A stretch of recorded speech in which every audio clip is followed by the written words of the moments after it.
সম্মানিত ভিউয়ার্স, আসসালামু আলাইকুম। আমি মোহাম্মদ সম্রাট হাসান অন্তর ইউটিউব বস চ্যানেলের পক্ষ থেকে আপনাদের সবাইকে জানাই আন্তরিক শুভেচ্ছা ও অভিনন্দন। আজ আমি আমার এই ভিডিওতে যে বিষয়টি উপস্থাপন করতে যাচ্ছি তা আপনারা ইতিপূর্বেই আমার ভিডিও টাইটেল দেখেই বুঝতে পেরেছেন। তাই আর বেশি কথা না বাড়িয়ে আসুন মূল ভিডিওতে যাওয়া যাক। ইউটিউবে প্রতিদিন সাবস্ক্রাইবার কেন কেটে যায়? আমরা এই বিষয়ে সবাই কিন্তু অনেক টেনশন ফিল করি। আসলে আমাদের স্বপ্নের ইউটিউব চ্যানেলটা এত কষ্ট করে সাবস্ক্রাইবার গেইন করি, আবার যদি সেই সাবস্ক্রাইবার কেটে নেয় তাহলে কিন্তু আমাদের ইউটিউবে কাজ করার মতন মন মানসিকতা একদম থাকে না। তাই আমি আপনাদের মাঝে আজ উপস্থাপন করব কেন এই ইউটিউবে সাবস্ক্রাইবার কেটে যায় এবং ইউটিউব থেকে সাবস্ক্রাইবার কেটে নেওয়া হয়। আমরা যখন নতুন করে ইউটিউব প্ল্যাটফর্মে কাজ শুরু করি, আমাদের প্রত্যেকেরই চিন্তাধারা থাকে কখন আমাদের চ্যানেলটা বড় হবে, আমাদের সাবস্ক্রাইবার বাড়বে এবং ওয়াচ টাইম বাড়বে, ভিডিও ভাইরাল হবে, আমাদের চ্যানেলটা রাতারাতি বিশাল বড় একটা চ্যানেলে পরিণত হবে, এরকম চিন্তাধারা করি এবং আমরা অনেকেই অনেক সিস্টেমে আমরা সাবস্ক্রাইবার বাড়াই থাকি। যেমন অনেকেই অনেকগুলো মোবাইল দিয়ে অথবা অনেক ওয়েবসাইটের মাধ্যমে সাবস্ক্রাইবার গেইন করি এবং অনেকগুলো জিমেল খুলে আমাদের সাবস্ক্রাইবার বাড়িয়ে নিই। আবার দেখা যায় অনেক সময় অনেক বড় বড় টেক চ্যানেলে আমাদের চ্যানেলটা প্রমোট করাই, সেই ক্ষেত্রে আমাদের অনেক সাবস্ক্রাইবার আসে। আবার অনেক সময় অনেককে অনেক স্প্যাম কমেন্টস করি, সেই সময় আমাদের অনেক সাবস্ক্রাইবার আসে। এইভাবে দেখা যায় আমাদের চ্যানেলে অসংখ্য সাবস্ক্রাইবার হয়ে যায়। এতে আমাদের খুশির আর অন্তর্নীলা থাকে না, আমরা অনেকটাই খুশি হয়ে যাই। আবার যখন আমাদের সাবস্ক্রাইবারগুলো অটোমেটিক ভ্যানিশ হয়ে যায়, সেই সময় আমাদের ইউটিউবে কাজ করার মতন মন মানসিকতা আর থাকে না, ইউটিউবে কাজ করার মতন মন ভেঙে যায়।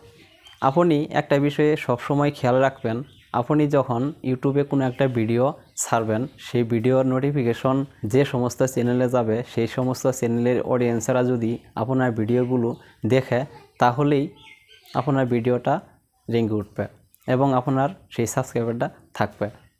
দেখা গেছে কিছু কিছু সময় অনেক ভিডিও অনেকের কাছে নোটিফিকেশন যা, বাট তারা সেই নোটিফিকেশন অনুযায়ী ভিডিওগুলা দেখে না।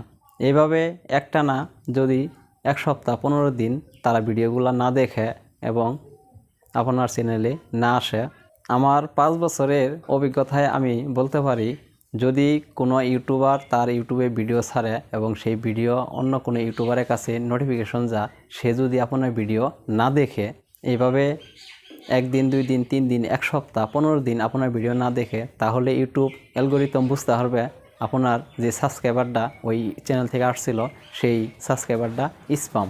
এই ভেবে ইউটিউব অ্যালগরিদম আপনার সাবস্ক্রাইবারটা তুলে নেবে। তাই আপনাকে এমন কিছু সাবস্ক্রাইবার গেইন করতে হবে যারা আপনার ভিডিও ফালা মাত্রই আপনার ভিডিওগুলো মনোযোগ সহকারে প্রথম থেকে লাস্ট পর্যন্ত দেখবে, এরকম কিছু সাবস্ক্রাইবার গেইন করতে হবে। হ্যাঁ, এরকম সাবস্ক্রাইবার কিভাবে আপনি গেইন করবেন? আপনার বুঝতে হবে যে অডিয়েন্স কী চায়, সেই অনুযায়ী আপনার কন্টেন্ট তৈরি করতে হবে। দেখা গেছে আপনি যদি কারো চ্যানেলে গিয়ে আপনার চ্যানেলটা প্রমোট করান এবং সাবস্ক্রাইবার বাড়িয়ে নেন, সেই ক্ষেত্রে হবে যখন একটা বড় ইউটিউবার তার চ্যানেল থেকে সরাসরি প্রমোট করবে এবং বলবে যে আপনারা এই অমুক চ্যানেলে সাবস্ক্রাইব করেন, তার কথা রাখতে গিয়ে আপনাকে সে সাবস্ক্রাইব করবে, বাট আপনার ভিডিও দেখবে না। এভাবে 1 দিন 2 দিন 7 দিন 15 দিন যদি আপনার ভিডিও না দেখে, তাহলে কিন্তু আপনার সেই সাবস্ক্রাইবারগুলো স্প্যাম হয়ে যাবে এবং ইউটিউব থেকে অটোমেটিক আপনার সাবস্ক্রাইবারগুলো কেটে নেবে। আর প্রমোট করার কারণে আপনার যে সাবস্ক্রাইবারগুলো আসবে তারা আপনার ভিডিওগুলো দেখবেই বা কেন? কারণ তারা একজন এক ক্যাটাগরির ভিডিও পছন্দ করে এবং ভিডিও দেখে থাকে। দেখা গেছে একটা লোক যদি এন্টারটেনমেন্ট ভিডিও দেখে, তাকে যদি আপনি টেক রিলেটেড ভিডিও দেন, তাহলে কি সে দেখবে? কখনোই দেখবে না। তাই আপনারা যারা ইউটিউব প্ল্যাটফর্মে নতুন এসেছেন এবং নতুনভাবে কাজ শুরু করেছেন, তাই আপনারা যারা ইউটিউব প্ল্যাটফর্মে নতুন কাজ শুরু করেছেন, আপনাদের প্রত্যেকের উদ্দেশ্যে বলি, আপনারা কেউ হতাশ হবেন না এবং ভেঙে পড়বেন না। খালি ইউটিউব না, যে কোনো জায়গায় আপনি কোনো একটা কাজ শুরু করেন না কেন, সেই কাজ অবশ্যই আত্মবিশ্বাসের সাথে ধৈর্য ধরে করতে হবে। তাহলেই আপনি সেই কাজ সুন্দরভাবে করতে পারবেন এবং সেই কাজের মাধ্যমে আপনার বাস্তব লাইফটা সুন্দর একটা পজিশনে সেট আপ করে নিতে পারবেন। তাই আপনারা যারা ইউটিউব প্ল্যাটফর্মে কাজ করতেছেন কখনো হতাশ না হয়ে এবং কারো হাত না ধরে নিজে নিয়মিত ভালো ভালো কন্টেন্ট তৈরি করুন এবং আপলোড করুন, তাহলে দেখতে পারেন আপনার চ্যানেলটি অটোমেটিক কোনো এক সময় ভাইরাল হয়ে যাবে এবং আপনার চ্যানেলটা বিশাল বড় আকার একটি চ্যানেলে পরিণত হবে।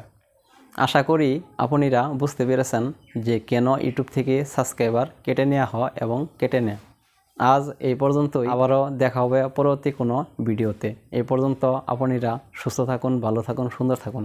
আপনাদের সুস্বাস্থ্য কামনা করি আমি মোহাম্মদ সম্রাট হাসান অন্তর ইউটিউব বস চ্যানেলের পক্ষ থেকে বিদায় নিচ্ছি।